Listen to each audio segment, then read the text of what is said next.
বাংলাদেশ একই দেশের দুটি ভিন্ন দৃশ্য। একদিকে বন্যার পানি তলিয়ে যাচ্ছে মানুষের ঘরবাড়ি, মানুষ হচ্ছে আশ্রয়হীন, মানুষ হচ্ছে খাদ্যহীন। এই মানুষের দুর্বিষহ অবস্থায় একদিকে চলছে বিশ্বকাপের উন্মাদনা। কে জিতবে কে হারবে এই নিয়ে চলছে বিশেষ তর্ক বিতর্ক। কিরে মহাসেন, ব্রাজিল জার্সি কার দিগরো স্যার ব্রাজিলের যাচ্ছি কার দেখি বুড়া গুনে তো তোরা বিশ্বকাপ তো বাদ হয়ে গেল, তোর বউ দেখে নরের লোকে 2 টাকায় আমরা বাদ হলে কি হয়েছে? আমরা ছাগলের ফাটি টেটি দিয়ে বাদ হয়েছি। তোরা ছাগলের পার্টি দিস। আমরা তো 16 তারিখে গরু আনতে আছি, 16 তারিখের ম্যাচটা আগুন হইব। আমরা তাই নাকি? দেখা তো যাবে। দেখা যাইবো, দেখবি।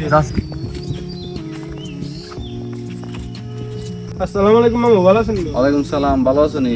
আলহামদুলিল্লাহ ভালো আছি। নাকি অবস্থা? আছি আলহামদুলিল্লাহ ভালো। তোমরা ব্রাজিল আর্জেন্টিনা লয়ে এত ড্রাইভার্স করতে আছো।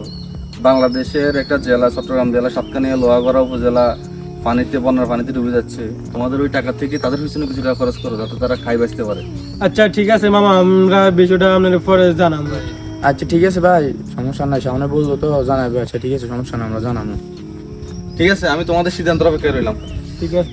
সত্যি বলতে আমরা ম্যাচ নিয়ে এত ব্যস্ত হয়েছি যে আমাদের দেশের মানুষের কষ্টটা আমরা ভুলে গেছি। আজকে যদি আমার ঘর পানিতে বেশি যেত, আমরা কি চাইতাম মানুষ খেলা নিয়ে ব্যস্ত থাকুক? না, আমরাও চাইতাম যে আমাদের পাশেও কেউ দাঁড়াক। তোমাদের আমাকে কিছু জানে না।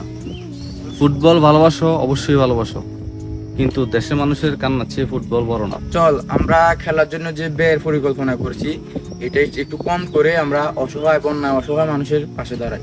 ঠিক আছে, 16 তারিখে আমাদের মাঠে জয় হবে না, জয় হবে আমাদের মানবতা।